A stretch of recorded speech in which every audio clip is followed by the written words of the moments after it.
지수는 분명히 떨어지는데 또 움직이는 섹터들은 가끔씩 나온단 말이죠. 지금 보게 되면 환율 효과가 굉장히 커요. 점유율 2위까지 올라온 거거든요.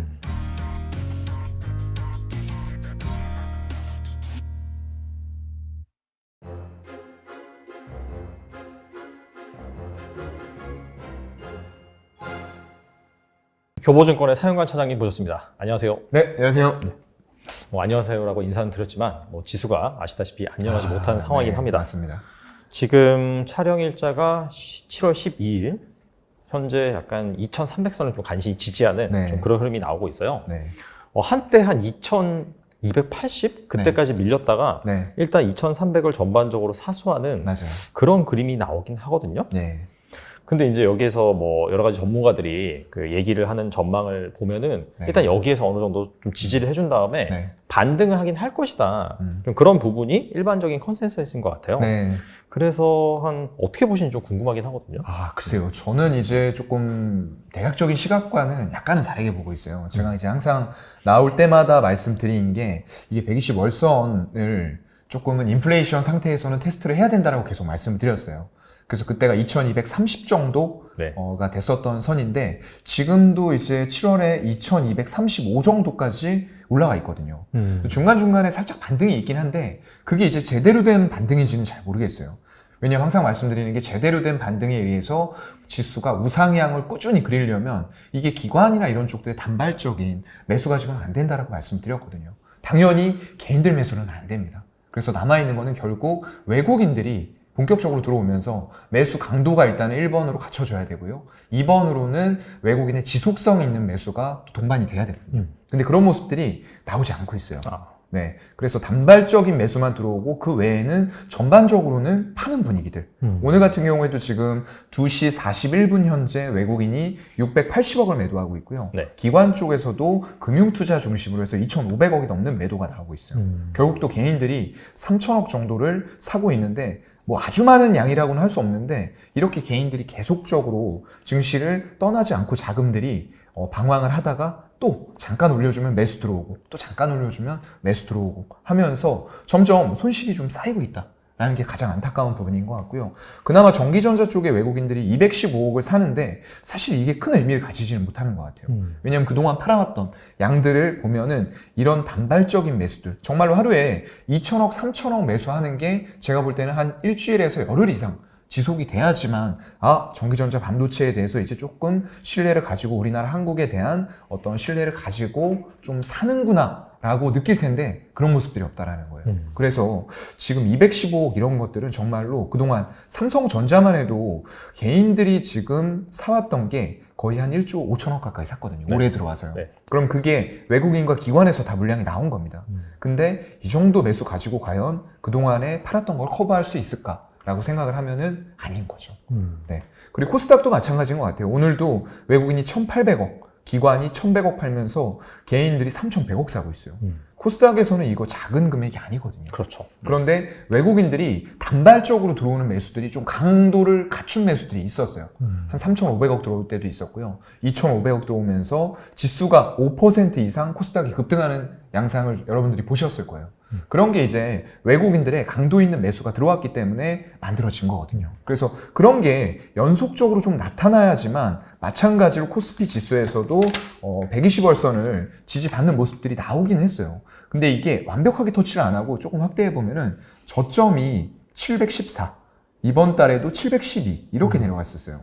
근데 이제 120월선은 지금 7월에는 703포인트 정도입니다. 네. 그래서 지금 상황에서 이게 만약에 다시 음봉으로 전환하면서 하방을 테스트한다라고 했을 때는 제가 볼 땐 이 700 초반대를 확실하게 지지하는 모습들이 이런 식으로 좀 나오면서 가파른 상승이 좀 만들어져야 될 텐데 또 남은 건 문제는 경기 침체죠. 네, 지금 인플레이션이 아니고 인플레이션은 또 높게 나올 건 어느 정도 예상은 되는데 이제 근원 물가 지수라는 게 있습니다. 이게 근원 CPI가 있고 근원 PCE가 있어요. 근데 연준에서는 이런 것들을 굉장히 중요하게 보고요. 이게 음식료라던가 원자재 같은 변동성이 굉장히 큰 것들을 제외하고 산정을 한 거거든요. 그래서 이걸 좀 중요하게 보는데 그건 작년 11월 이후로는 계속적으로 조금 하향세, 상승폭 자체가 둔화가 되고 있다는 거예요. 플랫하게요. 그렇기 때문에 그런 부분에 있어서는 인플레이션 어느 정도 피크아웃을 했다라고 생각할 수도 있게 만드는 부분들이 계속 나오고 있는데 이런 부분 조금 더 체크해야 될 필요가 있을 것 같고요. 가장 지금 문제가 되는 건 이제 I에서 R 쪽으로 옮겨가고 있어요. 아래 공포라고 해서 이게 장단기 금리차, 2년물과 10년물 국채가 역전되는 현상들이 장중에 한 2번 정도 발생이 됐어요. 이게 경기 침체가 오기 전에는 항상 이 장단기 금리차의 역전이 발생이 됐었습니다. 근데 장단기 금리차가 발생이 됐다고 해서 이게 반드시 경기 침체로 이어지는 건 아니에요.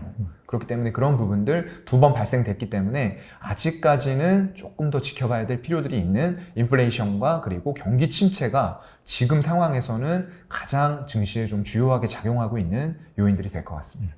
앞서서 이제 인플레이션 말씀해 주셨는데 네. 조만간 이제 미국의 CPI가 발표가 되잖아요. 맞아요. 네. 근데 이제 어젠가 네. 나오는 그런 뭐 코멘트들이나 뉴스를 보니까 네. 백악관에서 대변인이 네. 이미 약간 좀 언지를 줬어요. 맞아요. 생각보다 6월달 CPI가 높게 나올 수 있다. 네. 그러면서 원래 이제 업계 컨센서스는 8%대 초반이었거든요. 네. 그러다가 이제 8.8%까지 높여지는데 잘못하면 9%가 나온다. 뭐 그쵸. 그런 말도 좀 있더라고요. 예. 여기에 대해서 어떻게 보세요? 이거 구자 찍으면은 좀 상당히 심각할 것 같아요. 그런데 이제 근원 쪽이 네. 어떻게 되느냐 그것도 같이 봐야 되겠지만 네. 일단은 컨센서스 자체가 계속적으로 올라가고 있다라고 판단을 하고 있는 거는 지금 연준은 인플레 파이터가 돼 있어요. 그래서 이 금리 부분에 있어서 굉장히 민감하게 반응하면서 한 번 했던 실수를 반복하지 않기 위해서 굉장히 금리를 세게 올릴 준비를 마쳤다라는 거예요. 그래서 파월조차도 지금 어떤 이런 긴축 상황에서 굉장히 경기가 침체될 수 있다, 후퇴될 수 있다. 하지만 그거보다 더 위험한 건 인플레이션을 못 잡는 것이다라고 얘기를 했어요. 그만큼 강하게 인플레이션 압박을 하겠다라는 부분을 계속 표시를 좀 하고 있는 거거든요. 그래서 지금 수치를 약간 이제 사전에 좀 말해준 부분도 있지 않을까 싶어요. 이 정도. 지금 너희들이 생각하는 것보다 조금 더 높게 나올 거니까 이거 감안해서 조금 이렇게 생각해 줬으면 좋겠어 라고 좀 얘기를 한 것 같은데 만약에 그 수치 8.8보다도 더 높게 이제 나오면서 만약에 9%대가 나온다라고 했을 때는 시장에서 예상했던 충격보다도 조금 더 강한 충격파가 제가 볼 때는 단기적으로 올 수도 있을 것 같아요. 네. 그리고 나서 이제 또 아까도 근원 PC라고 하셨나요? 네네. 네. 그거 같은 경우에는 변동성이 큰 그런 에너지 가격이 맞아요. 제외하고 나오는 네. 부분인데 네. 사실 그거를 보고 이제 연준이 네. 그런 기준금리를 올린다든지 그런 부분 맞아요. 결정을 되게 하잖아요. 그렇게 된다라고 하면은 이 근원 PC 같은 경우에는 어느 정도 좀 하향 안정화되고 네. 있으니까 어떻게 본다면 이 CPI가 너무 높게 나가지고 네. 일시적으로 충격이 나올 수는 있을지언정 네. 사실 근원 PC가 괜찮게 나온다라고 한다면 오히려 약간 좀 그 충격을 딛고 반등할 수도 있겠네요. 그러면. 그 가능성도 있긴 있을 것 같아요. 일단은 근원 PC 쪽이라는 거는 개인 소비 지출 쪽인데 지금 연준이 금리를 계속 올려서 잡으려고 하는 거는 결국 소비예요. 미국 쪽에서는 전체 경제의 3분의 2가 소비로 이루어집니다. 그만큼 굉장히 중요하기 때문에 이걸로 인해서 지금 인플레이션이 굉장히 심각하게 가고 있다라는 부분 때문에 연준은 이제 소비를 절제시키려고 금리를 올리는 거거든요. 그래서 지금 보게 되면은 근원 CPI, 근원 PC 다 이제 앞쪽에 코어, 근원이라는 부분들이 붙어요. 그래서 아무리 그냥 CPI나 PC가 높게 나온다라고 하더라도 말씀해 주신 것처럼 만약 근원 쪽이 작년 11월 이후로 오름세 자체가 계속 둔화되고 있다라는 시그널들이 보이면은 빠졌던 만큼 또 단기적으로 반등을 지금 장이 계속 좀 그런 장세거든요. 그런 반등이 나올 수는 있어요. 근데 제가 이제 걱정하는 거는 과연 그런 반등이 얼마나 의미를 가지겠느냐라는 부분들인 거죠. 네. 잠깐 반등을 줄 때 또 지수 올려놓으면 개인들 또 붙습니다. 이렇게. 이거 올라가는 거네 이제 바닥 집었구나 라고 생각하고 들어가시는데 그게 바닥이 아닐 수가 있다라는 부분들이 이제 좀 맹점인 거죠.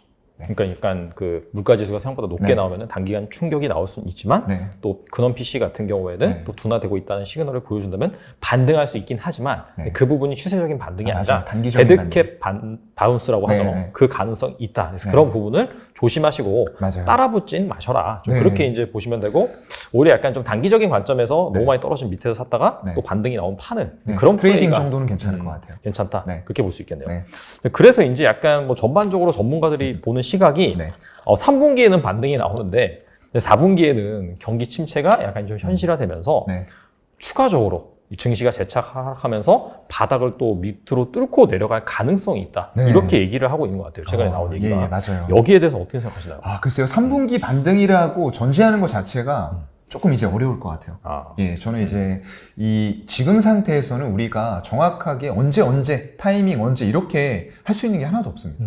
너무나도 많은 요소들이 나와 있기 때문에 이건 결국 제가 항상 말씀드리지만 이 모든 것들이 기업의 어떤 실적이나 모멘텀에 의해서 기업의 주가가 움직이는 게 아니고요. 단순히 지금은 외국인들이 한국 시장을 팔고 싶어하는 그러한 심리적인 요인들에 의해서 수급에 의해서 거의 100%까지도 좌지우지가 될 수밖에 없는 시장이거든요. 그렇기 때문에 그런 상황에서는 우리가 이걸 딱딱 뭐는 뭐다, A는 B다 이렇게 정해놓지 마시고 상황에 따라서 결국에 어떤 액션을 취하고 싶으신 분들이라고 하면은 외국인들의 수급이나 아니면 단기적으로 끌어올릴 수 있는 기관 쪽, 특히나 이제 투신이나 사모펀드 중심의 수급들이 지속적으로 유입이 되면서 끌어올려지는 정말로 이런 장세에서도 투신이나 이런 쪽들 강하게 들어오면은 각도가 70도로 올라갑니다. 네, 그렇기 때문에 만약에 정말로 제가 이제 진짜 말씀드리고 싶은 거는 지금은 아무것도 하지 마시라. 네, 현금 들고 계신 분들 아무것도 하지 마시고 지금 사서 조금 물리신 분들 현금으로 사셨으면 그냥 아무것도 하지 말고 기다리셔야 되고요. 왜냐면 이 또한 지나갈 거니까요. 네네. 그런데 이제 현금은 들고 있는데 내가 좀 트레이딩 움직이는 종목들이 없는 건 아니에요. 그렇다 보니까 시장에서 이게 지수는 분명히 떨어지는데 또 움직이는 섹터들은 가끔씩 나온단 말이죠. 그러니까 트레이딩을 하고 싶으신 분들이라고 하면은 그런 쪽들에서 수급이 붙는 종목들을 초기에 따라가셔야 돼요. 그러려면은 제가 여기 나와서 몇 번 말씀드렸지만 장중에 가집개가 된다라고 말씀을 드렸어요. 그래서 그걸 열어놓으시고 9시 25분부터 10시, 이제 11시 반, 그리고 12시 반, 그리고 1시 반, 2시 20분 이런 식으로 나오는 가집개들을 보시면서 이게 흐름들이 계속적으로 사면서 끌어올리는 추세인지 이런 것들을 면밀하게 관찰하면서 트레이딩을 접근하셔야 된다라고 좀 말씀드리고 싶네요. 알겠습니다. 그리고 우리나라의 약간 시가총액 비중을 크게 차지하고 있는 대장주들, 반도체, 2차 전지, 인터넷, 자동차, 바이오, 연말까지 뭔가 약간 좀 저가 매수를 한다라고 한다면 과연 어떤 주식을 좀 집중하면 좋을지 궁금하거든요. 예. 일단은 저가 매수의 기회가 저도 좀 왔으면 좋겠어요. 근데 이제 온다는 전제 하에서 말씀을 드리는 거니까요. 향후에 이 영상이 나간 뒤에 어떤 경기가 어느 방향으로 가는지, 정말로 경기 침체가 현실화되는지 이런 부분들이 생긴다고 하면은 지금 말씀드렸던 저가 매수 부분들은 유효하지 않을 수도 있어요. 제가 지금 말씀드리는 선은 인플레이션이 일단은 근원 쪽에서 어느 정도 피크아웃을 찍고 하향하는 모습들이 보인다. 딱 거기까지를 전제하고 지수가 그렇다고 하면은 120월선에선 하락을 멈출 것이다 라는 전제 하에서 말씀을 드리는 거거든요. 그런 관점으로 좀 말씀을 드려보면은 일단은 2차 전지 자동차 쪽이 저는 좀 계속 괜찮게 보여요. 특히나 자동차 같은 쪽들은 현대차에 대해서 지금 리포트들 나오는 거 보면은 정말로 실적을 굉장히 큰 폭으로 레벨업을 시켜서 나오고 있습니다. 현대차 말고 이제 기아차 같은 경우가 형보다 나으나라고 하는데 EV 쪽에서 점유율을 급격하게 늘리면서 EV6라던가 이런 쪽들 저도 이제 살짝 타봤어요. 근데 정말로 괜찮더라고요. 그래서 충분히 지금 보게 되면 환율 효과가 굉장히 커요.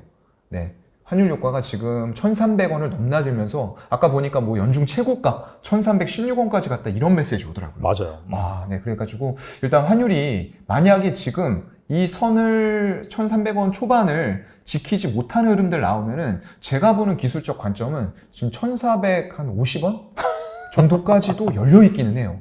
네. 그건 이제 기술적인 관점에서 좀 말씀을 드린 거고요. 그래서 이런 부분들 환율 효과가 여전히 높은 레벨에서 유지가 되면서 이런 자동차주에는 굉장히 우호적인 환경이 만들어지고 있는데 지금 미국에서도 테슬라에 이어서 점유율 2위를 차지했다라는 뉴스 정말로 귀에 못이 박히도록 많이 들으셨을 거예요. 근데 아직까지 1위와의 점유율 격차는 좀 크긴 합니다. 많이 크긴 테슬라가 하죠. 워낙에 독보적이에요. 거의 60%에 달하는 점유율을 가지고 있는 거고 거기에서 후발주자들이 이제 원래는 내연기관 차에서는 후발주자가 아니었죠. 정말 GM이라던가 이제 포드 이런 쪽들이 지금 자존심에 꽤나 큰 좀 상처를 입고 있는 그런 상황인데 그런 쪽들에서도 열렬히 마케팅을 할 거예요. 정말로 이거 현대 기아차 그룹에다가 점유율 2위를 뺏겼으니까 얼마나 자존심이 상하겠습니까? 그러게요. 네, 그래서 그쪽으로 이제 신모델들 내면서 마케팅 비용 엄청나게 집행하면서 점유율을 뺏으려고 할 거고요. 그래서 우리나라의 현기차 정말로 잘하고 있어요. 이게 수소단 하다가 전기차 패권 약간 놓쳤다라고 생각했는데 점유율 2위까지 올라온 거거든요. 그래서 지금부터 해야 될 일은 정말로 신모델들 꾸준히 내면서 이 브랜드의 인지도를 올려야 돼요. 브랜드 인지도가 지금 단기간에 조금 올라오다 보니까 딜러들이 이게 그 인센티브를 보통 차량 판매할 때 많이 좀 지급을 하거든요. 근데 이게 지금 71%가 감소하면서 인센티브가 사상 최저 수준으로 감소가 됐어요. 그만큼 내가 굳이 이걸 홍보하려고 하지 않아도 미국에 있는 소비자들이 알아서 현대차, 기아차를 선택을 해주고 있다라는 부분이에요. 이거 굉장히 중요합니다. 이 불황이고 그럴 때 제가 이제 중요하다고 말씀드렸던 게 소비자들의 충성도, 이 브랜드에 대한 충성도가 얼마나 있느냐, 그런 것들을 중요시하게 여기면서 애플의 예를 들었었거든요. 애플이 이제 조금 어렵다라고 하더라도 그 디자인적인 요소라던가 그동안 써오시던 분들이 꾸준하게 계속 산단 말이죠. 그런 것들을 만들어 나가는 게 중요할 것 같고요. 지금 포지셔닝을 제가 볼 때는 꽤나 잘한 것 같아요. 그래서 지금부터 해야 될 일은 지금 환율 효과라던가 인센티브 감소 효과가 영업이익단에서 엄청나게 크게 반영됐어요. 현대차 같은 경우에 지금 2조 4,700억 정도의 영업이익이 2분기 예상이 되거든요. 근데 그 중에서 4,700억이 환율 증대 효과로만 만들어진 영업이에요. 이야, 어마어마해요, 진짜. 거기다가 인센티브도 대략 한 4천억 정도 될 거예요. 인센티브가 감소되면서 줄어든 비용들. 그런 것들이 대부분의 어떤 실적의 기여도를 만들고 있기 때문에 이런 부분들이 만약에 우호적인 환경이 지속이 된다라고 했을 때는 현기차가 해야 될 일은 2위를 수성을 하면서 1위는 솔직히 좀 따라가기엔 벅차요. 그쵸, 현실적으로. 근데 이제 점유율을 1위의 점유율을 내가 조금 더 가져오면서 후발 밑에서 올라오고 있는 GM이라던가 포드 같은 쪽들, 기존의 내연기관차 공룡들을 어떻게 따돌리느냐, 그런 2위의 수성이라고 하죠.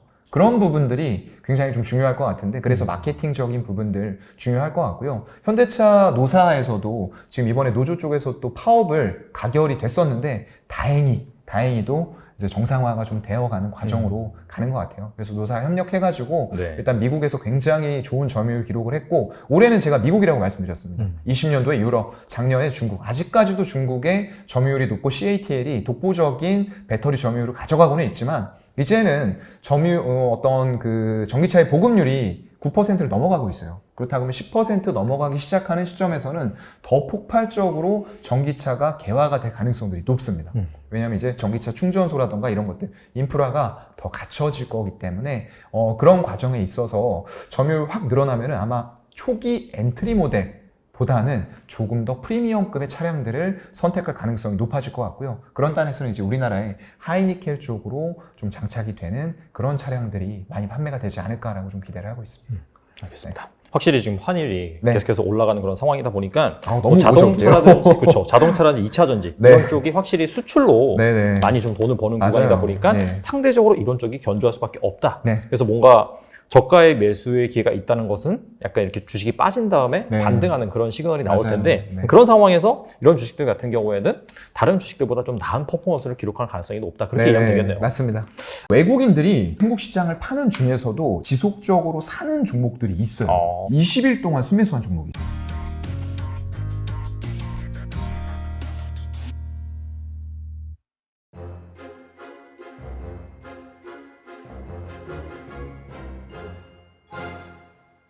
시장 얘기 나누고 있는데 본격적으로 약간 종목이라든지 섹터 관련돼서 얘기를 나눠볼까 합니다.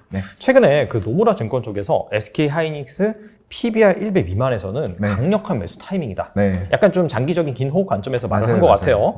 그래서 PBR 1배가 깨진 그런 상황에서 투자를 했을 때 뭐 결과가 나쁜 적이 없었다라고 하면서 약간 좀 강력한 그런 매수 시그널을 보냈는데 그런 관점에서 뭐 삼성전자도 마찬가지인 것 같고요. SK 하이닉스 역시 약간 좀 글로벌 금융위기급으로 PBR이 좀 낮아지는 그런 상황인데 어떻게 보세요? 저가 매수해도 될까요? 글쎄요. 이게 하이닉스 같은 경우에는 보게 되면은 최근에 수급 동향이 외국인들이 조금 그래도 사는 편이고요. 기관 쪽에서 많이 들어오고 있어요. 아까 말씀하신 투신 쪽에서 많이 사네요. 연기금도 투신 좀 쪽하고 사고. 연기금 이런 식으로 보험까지 해서 삼끌이 매수에다가 외국인들도 중간중간에 팔긴 하지만 그래도 매수세를 유지를 하고 있어요. 근데 이제 제가 말씀드리는 외국인들의 연속성이 필요한 게 이런 식으로 688억을 샀고 그다음 77억, 72억 샀고 116억 샀는데 4일 동안 산 거를 하루 만에 다 팔아버려요. 그러네요. 900억을 매도하면서 기관까지 같이 매도해버리니까 이 4일 동안 결국 개인들이 매수하면서 이 주가 흐름은 3일 동안에 거의 8%가 넘게 빠져버렸죠. 이런 식의 수급에 의해서 지금 주가가 좌지우지가 돼버리거든요. 그런 뒤에 외국인들 또 들어옵니다. 이런 식으로 왔는데 3일 사고 또 팔죠.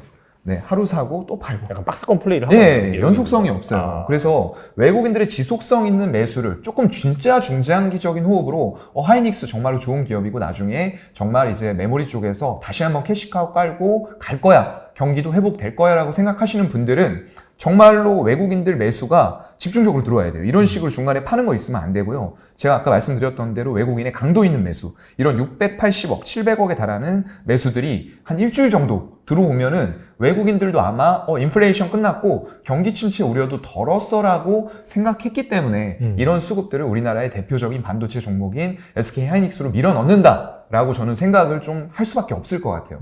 그런 시점부터 약간 비싸게 사도 상관없습니다. 네, 그렇게 사시는 게 맞을 것 같고요. 아니면 트레이딩을 좀 하고 싶다라고 하시는 분들은 이렇게 개인들과 조금 반대로 움직이시면 될 것 같아요. 그러면은 결국 외국인과 기관의 행보를 따라가게 되는 거거든요. 이렇게 보시고 첫날부터 이런 식으로 팔고 있다 라고 하면은 사시면 안 되고요. 이 다음날 외국인과 기관들의 가집계가 아침부터 잡힐 거예요. 그러면은 그거 보시고 판 뒤에 다시 들어와서 박스권 플레이 하려나 보다 라고 생각하시면서 같이 따라 들어가서 이런 식으로 외국인들 매도 나올 때 그러면 이거 거의 한 6% 가까이 3일 동안 나오거든요. 이틀 동안요. 네네. 그런 식의 플레이도 지금은 나쁘진 않은데 그래도 웬만하면은 지금은 아무것도 안 하셨으면 좋겠어요. 네, 그냥 쉬시는 게 네. 정신 건강에 좀 더 이롭지 않을까라고 생각을 합니다. 알겠습니다. 네. 삼성전자 한번 네, 보겠습니다. 삼성전자도 보게 되면은 그래도 하이닉스가 수급적으로는 좀 나아요. 예, 여기에서 지금 외국인들이 3일째 샀고 오늘 같은 경우에도 지금 가집게 잠깐 보게 되면 외국인들 사고는 있어요. 근데 보게 되면 이제 문제가 1시 20분에 91만 4천 주 샀는데 네. 2시 반에는 살짝 줄었어요. 그럼 이게 2시 반 이후로 3시 반까지는 더 이상 집계가 안 되거든요. 그럼 장 끝나고 나서 봤을 때에는 이게 수량이 더 줄어 있을 수도 있다란 말이에요. 그러면은 이게 고점을 형성하고 윗꼬리가 달리면서 거기다 이제 투신 쪽에서는 매도 물량이 계속 늘어나고 있거든요. 거기다가 외국인도 순매수를 줄여나간다라고 했을 때에는 이런 식으로 일봉상으로 봤을 때 올라갔던 부분에서 이제 음봉이 이렇게 만들어져 버리는. 그래도 지수 대비해서는 뭐 비슷하게 가고는 있지만 네. 이게 종가상으로 외국인들이 순매수 수량을 더 줄였거나 아니면 정말로 매도까지 돌아설 정도로 많이 매도했다라고 했을 때는 이 시세가 종가상으로 별로 좋지 않을 수도 있다. 그래서 그런 흐름들을 무조건 산다가 아니라 가집계상에서도 더 늘렸네, 더 줄였네. 이런 거를 파악하시면서 접근을 하시는 게 좋을 것 같고요. 이 삼성전자 제가 뭐 항상 나와서 이 종목을 볼 때는 외국인 지분율을 차트상으로 보고 말씀드리거든요. 1월, 2월 달에 이제 조금 고점 형성했다가 계속 빠지는 흐름이에요. 그랬다 7월 들어와서는 약간 횡보 상태를 유지를 하고 있는데 여기에서 더 늘어날지 아닐지는 사실 저도 알 수는 없습니다. 근데 월봉상으로 지금 이 60월선을 지키기 위한 사투가 굉장히 좀 치열해요. 네, 장중에는 좀 빠졌었는데 지금 57,800원 정도 되거든요. 네네. 이걸 가지고 위아래로 굉장히 공방이 치열합니다. 만약에 이거를 외국인들이 매도하면서 이 60월선이 무너진다라고 했을 때는 제가 보는 지표에서는 다음 삼성전자의 지지선은 43,000원대예요. 예. 그래서 그런 가능성도 여러분들이 무조건 안 내려간다가 아니라 경기 침체라던가 이런 쪽들 이어지면서 지수가 빠질 때에는 삼성전자라도 이렇게 빠질 수도 있구나. 왜냐하면 지금도 여러분들이 겪으셨겠지만 96,800원 하던 게 지금 58,300원이에요. 네, 레버리지 쓰신 분들은 정말로 반대 매매 많이 나갔어요. 제가 또 증권사에 있기 때문에 매일 일체 체크를 좀 해보는데 네. 정말로 그렇습니다. 그래서 절대 지금 구간에서는 레버리지는 아무리 바닥인 것 같아도 금물이다. 외국인들의 의미 있고 강도 있는 매수, 연속성 있는 매수가 들어올 때는 조금 생각을 해볼 수도 있지만 레버리지 권장하는 건 아니에요. 네, 그래서 그렇게 좀 보셨으면 좋겠습니다. 알겠습니다. 지금 뭐 40년, 41년 만에 최악의 인플레이션이다 네. 라고 하면서 여기다 긴축이 더해지다 보니까 사실상 이 주식시장이 많이 힘든 그런 상황입니다. 맞아요. 네. 근데 오히려 이렇게 위기가 있으면 기회가 있잖아요. 네. 이런 상황이 좀 기회인 주식들도 좀 있을까요? 네, 그런 주식들도 아무래도 좀 나타날 수가 있는 게 이렇게 급격하게 긴축을 하면서 금리 인상이라던가 양적 긴축을 해버리면은 결국엔 부작용이 나타납니다. 지금 이제 경기 침체라던가 이런 쪽에 부작용이 나타날 수 있는 거거든요. 그렇게 된다. 정말로 경기 침체가 현실화가 되는 부분들을 미국에서 인정한다라고 했을 때는 취할 수 있는 행동들이 또 뭘까요? 결국엔 또 유동성 공급하기 위해서 양적 완화해야 돼요. 네네. 금리 다시 내리고요. 네네. 정말 웃긴 건데요. 이렇게 산처럼 올렸다가 또 이렇게 떨어지는 산처럼 내려야 되는 겁니다. 그런 것들을 지금 미국에서는 반복할 수밖에 없어요. 네, 그런 상황인 거고요. 그래서 경기 침체 만약에 현실화되고 이게 끝물로 가는 그런 신호들이 나온다라고 했을 땐 연준들이 움직일 거예요. 그래서 아무리 연준을 우리가 지금 믿을 수 없는 상황을 연준이 계속 만들고 있어요. 맞아요. 네, 인내해야 된다. 이거 아직까지는 아니다. 이런 식으로 얘기하면서 지금 인플레를 잡을 시기도 놓쳤고요. 거기다가 지금 계속적으로 금리 인상 이런 부분들 나오면서 증시에서 자금들이 썸을 빠지듯이 빠지고 있거든요. 네. 그래도 이제 제가 드리고 싶은 말씀은 월가 쪽에서 가장 좀 유명한 얘기인데 Never stand against the treasury라고 했거든요. 이거 연준에 맞서지 말란 얘기예요. 네, 결국에는 이런 지표들을 가지고 보면서 연준이 유동성을 옥죄했다, 다시 풀어줬다 하는 역할들을 할 수밖에 없어요. 그렇기 때문에 그들이 어떻게 움직이고 어떤 생각을 가지고 있는지 이런 부분들을 보시면서 쭉 관찰하시다 보면은 이 지금 매크로적인 환경이 이렇게 항상 중요한 건 솔직히 아니에요. 네. 근데 지금 이런 매크로적인 게 부각을 받는 이유는 시장 상황이 그렇기 때문에 그런 겁니다. 이게 정말 우상향해서 다시 유동성 풀고 코로나 이후 때처럼 이렇게 올라갈 때에는 매크로 진짜 안 중요해요. 네. 안 보셔도 됩니다. 이렇게 막 인플레나 CPI, PCE 이런 것들을 여러분들이 생각하실 필요가 없어요. 근데 지금은 그런 거를 좀 이제 자세하게 관찰하면서 신중하게 투자를 해야 되는 시기가 맞는 것 같고요. 그래서 결국에는 지금 지금 미국 정부 쪽에서는 이제 만약 유동성 푼다고 하면 또 부채가 급격하게 늘어납니다. 근데 계속적으로 늘릴 수만은 없기 때문에 그런 것들이 경기 사이클의 어떤 일부로 만들어지는 그런 흐름이라고 좀 보시면 되지 않을까 싶습니다. 그렇다면은 약간 그런 상황이 온다라고 하면은 네. 그럼 어떤 주식이 부각할 수 있을까요? 글쎄요. 일단은 지금 외국인들이 지금 이렇게 한국 시장을 파는 중에서도 제가 좀 조사를 해보니까 네네. 지속적으로 사는 종목들이 있어요. 네, 네네. 있습니다. 여기 보게 되면은 이제 외국인의 연속 순매수를 볼 수 있는 화면이 있어요. 이거는 저희 교보증권 화면인데 네. 여러분들도 다 찾아보시면 있습니다. 그렇죠. 제가 항상 말씀드렸죠. 이게 본인이 쓰시는 HTS는 단순히 사고팔고 하는 용도가 아니에요.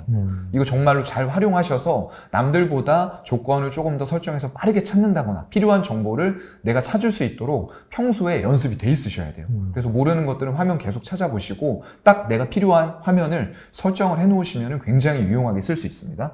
저희 화면에서는 일단은 여기 전체로 놓고 이제 외국인의 동시 순매수를 좀 보게 되면은 네.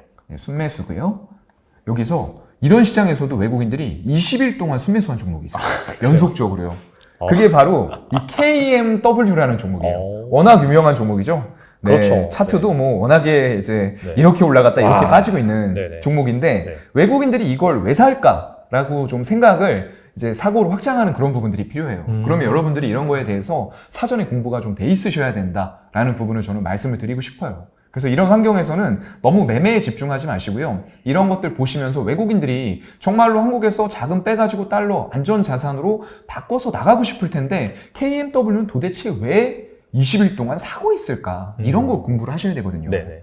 이게 이제 기본적으로 5G 쪽에서 기지국 하는 데입니다. 그래서 우리나라가 전 세계 최초로 5G 상용할 때 기지국 통신사들이 막 깔기 시작하니까 실적이 급격하게 좋아졌어요.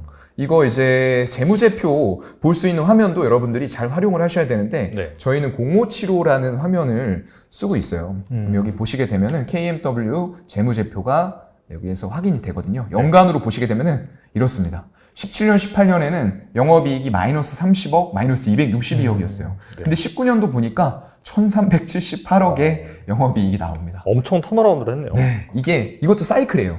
다 부품 장비주다 보니까 5G나 4G, LTE 또 6G 깔 때 엄청 좋아질 거예요. 이런 사이클들을 여러분들이 타면서 불황기에서 어떤 5G나 6G 얘기가 나올 때 미리 선제적인 투자를 해놓으면은 이런 데서 텐베가가 나올 수 있다는 얘기예요. 그만큼 파급력이 굉장히 커요. 또 6G 때는 더 클 수밖에 없는 게 이게 파장 점점 더 빨라지는 거거든요. 빠른 만큼 도달거리가 짧아요. 파장이. 네. 그렇기 때문에 기지국을 조금 더 촘촘히 설치를 해야 된다는 얘기예요. 근데 기지국이 대당 1,000만 원입니다. 비싸다 보니까 네네. 이게 통신 3사가 애초에 약속했던 거에 1%밖에 설치를 안 했어요. 네, 조금 그렇죠. 네. 그래서 상당히 지금 5G 쪽으로 요금제 가입하신 분들이 막 소송도 걸고 품질 문제 이런 것들에 대해서 얘기를 하고 있기 때문에 통신사들은 좀 그런 부분에 있어서 빠르게 정말로 28GHz 대 영역에 진짜 5G를 좀 쓸 수 있도록 돈 많이 벌었잖아요. 네, 그런 걸로 좀 투자도 같이 하시면서 우리 결국은 미래를 위한 투자거든요. 이게 전부 다 4차 산업을 하기 위해서는 이런 5G 인프라가 쭉 깔려야 됩니다. 네, 자율주행이라던가 인공지능, 로봇 이런 쪽들에 필요하기 때문에 좀 더 많이 설치해 주셨으면 좋겠다라는 바람을 좀 개인적으로 말씀을 드리고요. 그래서 이런 기지국들이 결국에는 우리나라에는 이미 깔렸고 이 영토의 크기에 비례할 수밖에 없어요. 왜냐면 거리, 도달 거리 아까 제가 말씀드렸잖아요. 그렇다고 하면은 우리나라가 아닌 미국 쪽, 유럽, 일본 이런 쪽 생각하면은 미국, 유럽은 지금 우리나라의 100배예요, 영토가. 단순히 생각했을 때 그래. 기지국이 100배가 설치가 돼야 된다는 거예요. 근데 너무 비용이 많이 들죠. 아까 대당 1,000만 원이라고 말씀을 드렸죠. 그래서 그 밑으로 이제 음영 지역 커버할 수 있는 뭐 이노와이어리스라던가 스몰셀 같은 쪽이에요. 네, 그런 쪽들이 이제 같이 좋아지고 프론토올 쪽에 HFR 같은 종목들이 어려운 시기에도 실적을 내고 있는 거거든요. 그래서 이게 만약에 삼성이 지금 미국의 통신사들로부터 수주를 많이 받아놨어요. 네. 그런 것들이 아직까지 벤더 쪽으로 막 내려오고 있지는 않아요, 수주들이. 근데 그게 내려오면서 정말로 5G의 가장 첫 단계는 기지국 설치하는 거예요. 네, 기지국 설치해야지만 거기에서 이제 전파 주고받고 그 중간중간에 스몰셀이라던가 이런 것들 설치해서 음영지역 커버하면서 기지국에 쏘는 전파를 받아서 또 뿌려주고 이런 식으로 하는 거거든요. 그래서 기지국이 제일 먼저기 때문에 아마 외국인들은 제가 생각을 했을 때에는 이거 주가도 제가 볼 때는 이거 120월선 터치하면은 거의 하락은 다 왔다라고 봐요. 네, 그래서 22,000원대거든요. 거기까지 한번 갔을 때 여러분들이 손절 잡고 지금 미국에서 이제 터질 5G의 개화 시기 그때는 기지국들이 많이 깔릴 거예요. 그러면은 이 우리나라에만 설치를 했던 아까 이 재무제표 보여드렸죠? 네. 우리나라만 했는데 1,400억 가까이 영업이익이 262억 적자에서 나와버렸어요. 그 다음에는 물론 기지국 설치가 아까 말씀드렸던 대로 1%도 안 되다 보니까 327억으로 확 깎였고요. 21년도에는 적자 났습니다. 네. 근데 이게 다시 한번 좋아질 만한 개화 시기를 막고 있기 때문에 결국에는 외국인들이 이런 장에서도 20일 동안 사지 않았나 라고 저는 좀 개인적으로 생각을 해보겠습니다. 여러분들도 이런 사고를 넓히기 위해서는 각 분야에 대해서 조금 공부를 심도 있게 하시는 부분들이 좀 필요할 것 같고요. 그 밑으로 좀 보게 되면은 이제 에코바이오 같은 종목은 워낙에 순매수 수량이 적기 때문에 넘어가고요. 한국금융지주도 네. 11일 동안 샀어요. 많이 네, 샀네. 꽤 많이 사면서 투자 동향 보시면은 이런 식으로 매수가 거의 6월 27일 이후로는 계속 사고 있어요. 네, 아마 오늘도 사고 있을 것 같은데요. 오늘 지금 팔았다가 이거 아까 말씀드렸던 거죠. 다시 순매수 늘리고 수량이, 있네요. 네, 순매도 수량이 적어지고 있어요. 다시 사고 있는데 이게 종가상으로 과연 순매수까지 돌아설지 이런 걸 여러분들이 체크를 좀 하셔야 될 것 같고요. 당연히 주가는 좋지는 않습니다. 근데 이거 주가도 외국인들 사는 거에 비해서는 제가 볼 때는 다 왔어요. 사볼 만한 자리예요. 네. 항상 말씀드리는 최종 지지선이 돼야 될 120월선에 걸쳐 있거든요. 그래서 이런 지점에서는 한번 손절, 본인이 감내하실 수 있는 한 10% 안쪽이 좋을 것 같아요. 잡고 사볼만 할 것 같다라고 좀 운을 띄워드리겠습니다. 네. 그리고 그 뒤쪽으로 보게 되면 이제 덴티움 같은 것도 많이 샀어요. 11일째 조금 사는 흐름들이 나오면서 여기 뭐 차트 보시면 덴티움은 상대적으로 좋았습니다. 주가 흐름이요. 이런 식으로 121선 지지 받고 크게 깨지지 않았어요. 여기서 두 번이나 기회를 주면서 여기 고점까지 전고점까지 올려버렸죠. 이런 지점에서는 파시는 게 좋을 것 같아요. 9만 원 밑에서요. 네. 9만 원 가면은 이거 여기에 물리신 분들이 다 손절합니다. 그래서 여기에서는 조금 더 밑에 저는 한 5에서 10호가 정도 아래쪽에다가 걸어놓는 편이거든요. 그럼 한 89,000원에서 89,500원 정도에 파시면은 좀 괜찮은 트레이딩 구간이 충분히 나올 것 같아요. 근데 파는 구간에서도 외국인들은 지분을 계속 늘리고 있어요. 그렇다고 하면 우리가 121선에는 다시 한번 사볼 만한 요인들이 또 생겼다는 거예요. 네, 트레이딩 하시고 여기에서 이제 121선이 올라왔으니까 한 75,000원 정도 돼요. 거기 부근에서 분할 매수 하셔가지고 이거 다시 고점까지 올릴 수도 있거든요. 근데 이제 여기에서 사셨을 때 외국인들 지분이 만약에 오랫동안 샀던 걸 빼버린다 하시면 같이 손절하셔야죠. 근데 외국인들이 계속 산다라고 했을 때는 121선 분할 매수하셔가지고 조금 들고 가보는 전략도 괜찮을 것 같습니다. 알겠습니다. 방금 이렇게 대표적으로 세 가지 종목 말씀해 주셨는데 네. 공통적인 게 외국인이 추세적으로 일정 기간 동안 지분을 늘리는 맞아요. 그런 모습이 네. 확인이 되네요. 확실히. 네네, 맞아요. 특히나 KMW 같은 경우에는 같은 기간 주가가 내려갔음에도 불구하고 네. 계속해서 늘린다는 것 자체가 약간 좀 장기적인 뷰로 접근하지 네, 않았나 맞아요. 좀 그렇게 생각을 해보고 투자 아이디어를 말씀해 주셨으니까 KMW뿐만 아니라 네. 뭐 방금 말씀하신 이노와이어리스라든지 네네. 비슷한 그런 기업들 경쟁력 같이 있는 보시면 좋을 기업들 것 같아요. 같이 보면 좋을 것 같습니다. 네. 이 정도 가격대면 저는 이제 좀 사야 된다. 외국인 지분율이 다시 늘어나는 추세. 수급이 환상적입니다. 개인들 계속 팔고 있고요. 외국인, 기관.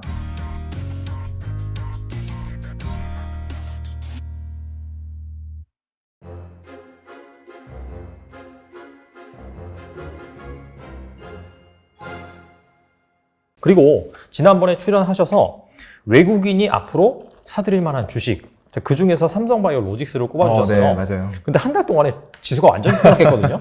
거의 뭐 코스피 같은 경우에는 그때 네. 당시에 아마 지수가 2,600선 그 맞아요. 정도였는데 뭐 장중에 2,200까지도 예. 밀리기도 했는데 삼성바이오로직스가 그런 상황에서도 유일하게 정말 거의 잘 뭐 버텼죠. 그냥 네. 거의 뭐 그냥 돌부처 수준으로 맞아요. 네. 네. 뭐 채권이 아닐런지 아무튼 그 수준으로 네. 상당히 좀 견조하게 잘 유지가 됐었습니다. 예.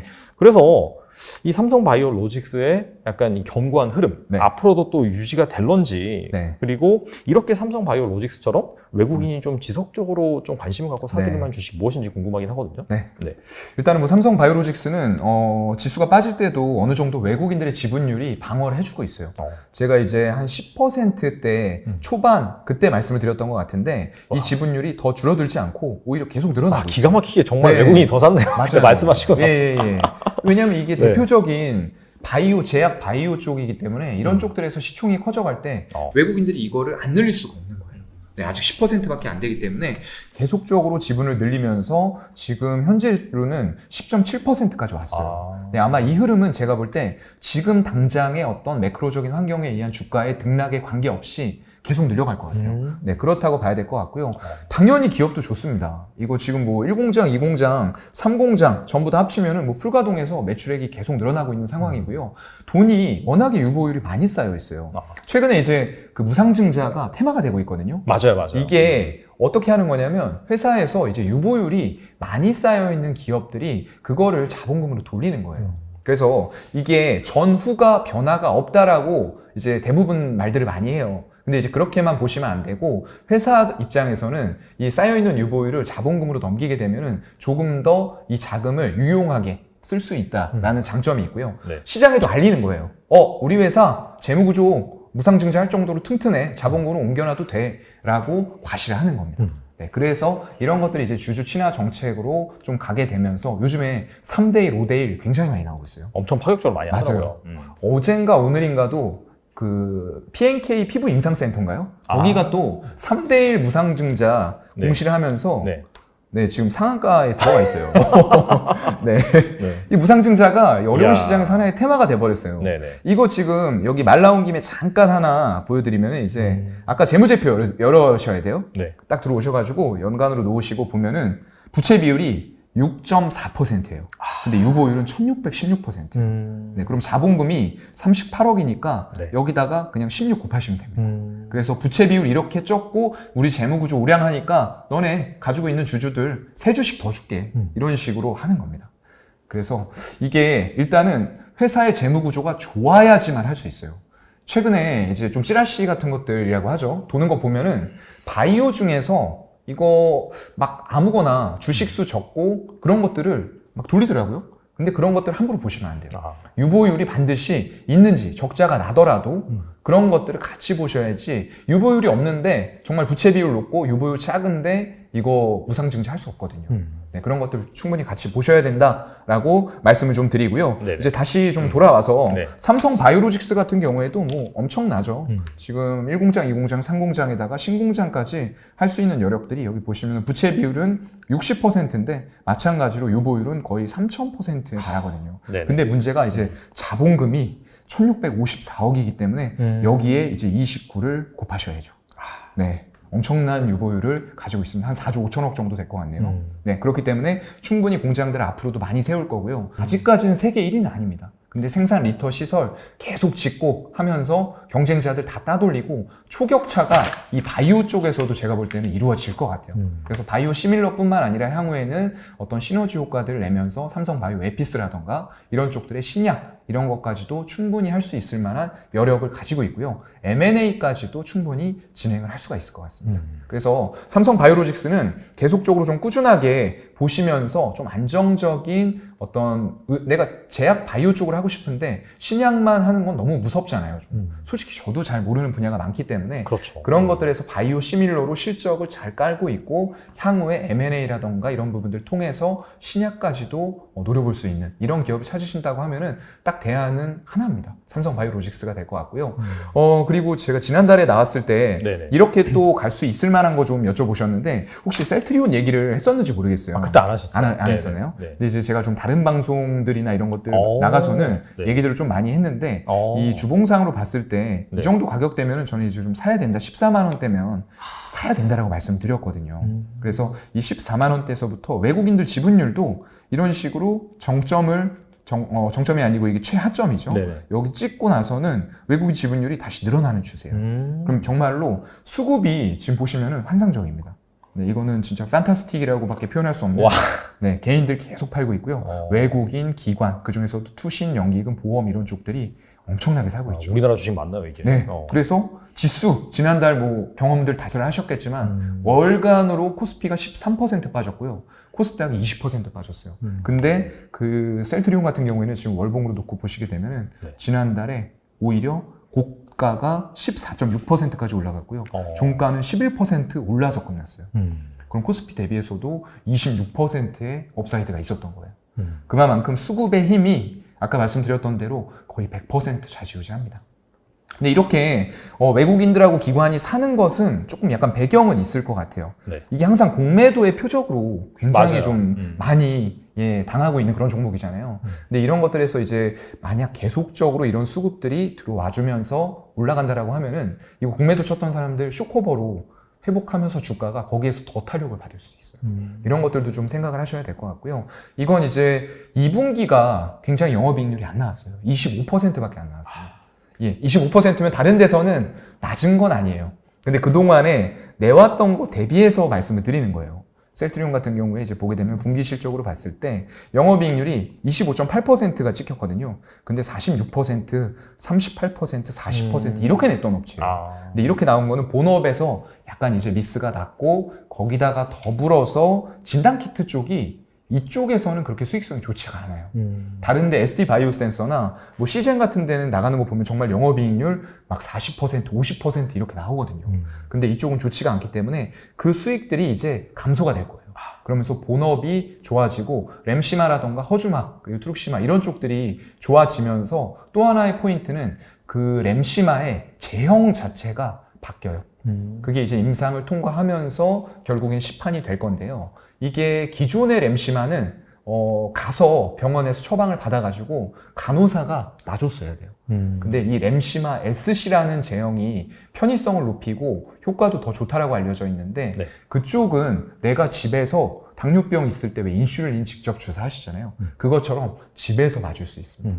그래서 편의성을 굉장히 높였다라는 부분들이 결국에는 환자들에게 강점으로 작용하면서 의사들도 그걸 처방할 수밖에 없을 것 같고요. 그렇다고 했을 때는 본업 좋아지면서 아마 제가 봤을 때는 실적에 대한 기대감들이 굉장히 커질 것 같아요. 그래서 올해에는 하반기 지금 보게 되면은 컨센서스는 연간으로 7,185억, 작년보다는 감소가 될 것 같은데요. 그런 신제품들 제형의 변화라던가 유럽 쪽이라던가 미국에서 어떤 점유율을 계속 늘려나가고 있어요. 유럽에서는 정말로 이런 바이오 시밀러가 50%가 넘는 점유율을 가지고 있어요. 그래서 셀트리온이 절대 무시할 기업은 아니에요. 네. 근데 이제 공매도의 표적이 되었고 여러 가지 뭐 어떤 합병 이슈라던가 이런 것들도 약간 미스가 났잖아요. 그렇다 보니까 그랬는데 2023년부터는 정말로 다시 한번 영업이익이 큰 폭으로 상승하면서 24년도에는 꿈의 영업이익 1조 이상이 기록이 될 것 같거든요.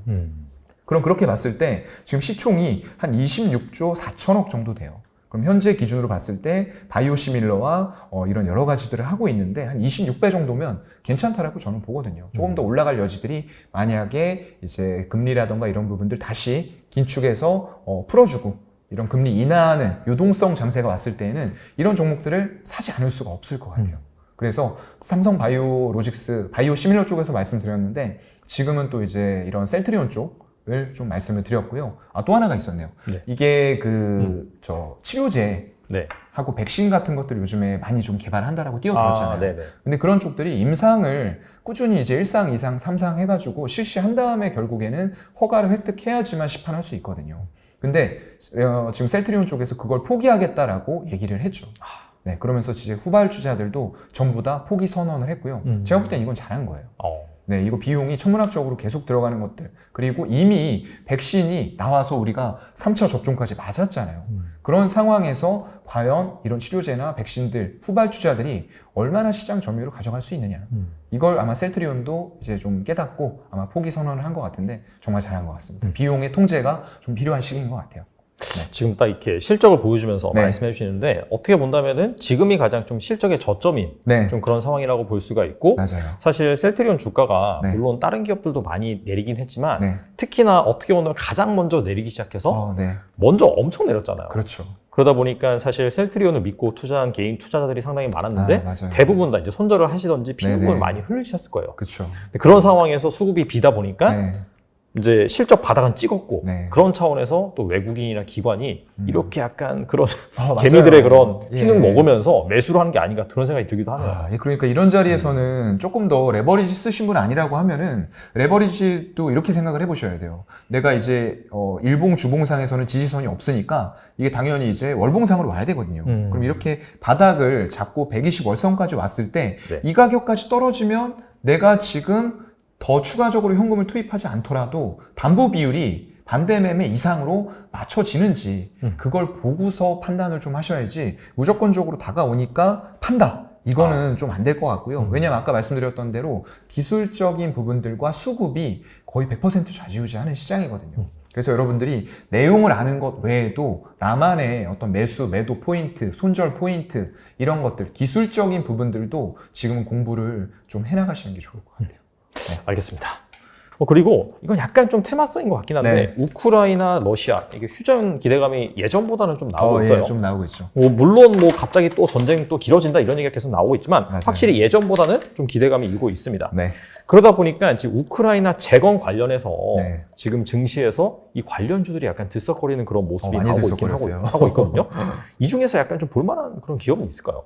사실 볼만한 기업들이 있긴 한데 네. 이걸 이제 우크라이나 재건과 엮어야 되나? 라고 좀 생각이 드는 종목들이 많아요. 대부분 이제 큰 폭으로 변동성을 보이는 종목들 보면 시가총액이 작고 약간 그런 쪽들이거든요. 그렇다 보니까 이제 그런 쪽들, 물론 우크라이나 쪽에서도 한국에다가 재건할 때 좀 도와줘 라고 협력 요청을 하긴 했어요. 그리고 이제 전쟁으로 인한 피해, 인프라 이런 쪽들이 한 80조에서 100조 원 정도의 피해가 발생이 됐다라는 관측이 나오고 있거든요. 그럼 거기에서 정말로 우리나라가 일부만 수주를 하더라도 큰 폭의 수주를 받는 건 맞아요. 근데 과연 큰 폭의 주가 변동성을 보였던 시가총액 작은 종목들이 가서 수주를 받아올 수 있느냐? 이거 딱 생각해 보시면은 답이 나오지 않을까 싶어요. 그래서 약간의 컨소시엄, 만약에 한다라고 해도 정말 이게 현실화가 된다라고 해도 우리나라의 큰 기업들이 컨소시엄을 이뤄서 갔을 때 그런 기업들이 들어갈 수 있을지 아니면은 빠질지 이런 부분들을 여러분들이 좀 생각을 해보셔야 될 것 같고요. 그런 부분은 아까 말씀드렸던 대로 재무제표 아니면 사업보고서 열어보셔가지고 이 기업들이 그동안 어떤 업력을 쌓아왔고 어떤 고객사들, 이제 큰 고객사들이라고 하면 아무래도 뭐 건설주라던가 이런 엔지니어링 쪽이 되겠죠. 우리 그런 삼성 엔지니어링 이런 쪽들과 뭐 거래가 있었는지 수주를 했었는지 공시 보면 다 나와요. 그런 것들을 여러분들이 확인을 하시고 물론 테마성으로 주가가 올라갈 때 트레이딩으로 따라가실 수는 있어요. 네, 따라가실 수는 있는데 그게 정말로 우크라이나의 어떤 재건과 실질적으로 연결이 될까라는 부분들에 있어서는 이제 저는 퀘스천 마크가 땡땡땡땡땡 달릴 수밖에 없다라는 거죠. 네. 알겠습니다. 이런 부분들을 잘 감안을 하셔서 네. 약간 좀 트레이딩 관점에서 난 네. 이런 게 좋아라고 하시면은 접근하시면 되는데 이게 뭔가 장기적으로 펀더멘탈 관점에서 투자할 만한 그런 쪽은 좀 아닐 수 있다. 맞아요. 그런 것들을 고려를 하셔서 여러분들이 종목 옥석 가리기 조금 필요할 것 같고요. 이제 하나만 더 말씀드리면은 네네. 그 건설 대형주보다는 이제 만약 컨소시엄이 구성이 된다라고 했을 때는 건설 장비, 예, 건설 기계 장비 이런 쪽들로 좀 보시면 좋을 것 같고요. 네네. 그렇게 본다라고 하면 이제 현대 건설 기계나 현대 에버다임, 뭐 현대 엔지니어링, 진성 DC 이런 기업들이 수혜를 받을 가능성은 있을 것 같다 정도로 이제 요약을 좀 해드리겠습니다. 있을 것 같다가 핵심입니다. 네, 맞아요. 없을 수도 있어요, 여러분. 네. 이거 100%는 아닙니다. 네, 항상 가정을 말씀을 드리는 거기 때문에 네. 그 나머지는 이제 여러분들이 조금 더 공부를 해야 될 이제 숙제로 좀 남겨드리겠습니다. 알겠습니다. 그리고 지금 5천만 원이 있다면 과연 어떤 주식으로 네. 포트폴리오를 꾸리면 좋을까요? 사실 제가 이제 계속적으로 말씀을 드려왔던 거는 빠질 때 이제 120월선 지지를 확인할 때까지 그리고 외국인들의 강도 있는 매수 1번, 2번 연속성 이 두 가지가 갖춰져서 정말로 의미 있게 우리나라의 시장이 반등할 때까지는 아무것도 하지 말자라고 계속 말씀을 사실 드렸어요. 네네. 그래서 지금 당장 5천만 원이 있다라고 하더라도 저는 이제 좀 전액 현금을 사실 유지하시면서 네. 트레이딩을 하실 수 있는 분들은 또 종목이 안 나오는 건 아니에요. 오늘 같은 경우에도 네네. 이제 보시면은 지금 또 장이 끝나가는 와중에 원자력 테마들이 또 움직이고 있어요. 거기다 제약 바이오 쪽의 종목들 네. 전부 다 움직이고 있고요. 괜찮네요, 진짜. 네, 진단 키트 오. 이런 쪽들 또 움직이고 있기 때문에 움직이는 종목들이 이런 지수에서도 없는 건 아니에요. 네. 그 인포 섹터 같은 화면들 이거 아마 다 있을 거예요. 네. 예, 여기 들어가 보시면은 전체 섹터를 놓고 조회 눌러 보시면 올라가는 거 상위로 보이거든요. 네. 원숭이 두창도 지금 뭐 상한가가 좀 뭐 이렇게 나오고 있고요. 네. 코로나 진단 키트, 뭐 그 밑에 치료제, 백신 이런 것들 엄청 장대 양봉 그리고 있죠. 네. 거기다 이제 뭐 도시가스 관련주, 뭐 손해보험 이런 식으로 움직이는 종목들을 여러분들이 관측을 하실 수가 있어요. 그래서 만약 트레이딩 하실 분들이라고 하면은 이렇게 시세를 주는 쪽에서 매매를 해야지 저 밑에 하위에 있는 막 이런 거 신규 상장주 떨어지고 있는 거 반도체 대표주 DBIT 이거 공시 나오면서 분사 공시 나오면서 16% 떨어지고 있죠. 네네. 이런 것들에서 트레이딩을 하시면 안 된다는 거예요. 네. 그래서 이런 관점으로 약간 저는 현금을 유지하시면서 이런 트레이딩 정도 하실 분들은 하실 때 지금 현금 가지고 있으면은 정말로 땡큐한 시장이 여러분들에게는 상대적으로 온 거예요. 이거 기다렸다가 그냥 이렇게 사면 됩니다. 외국인들이 아까 말씀드린 이거 계속 강조드리는 이유가 정말로 이거 확인하고 들어가시면은 내가 외국인들의 안정적인 매수를 발판에다 깔고 들어가는 거기 때문에 굉장히 든든해요.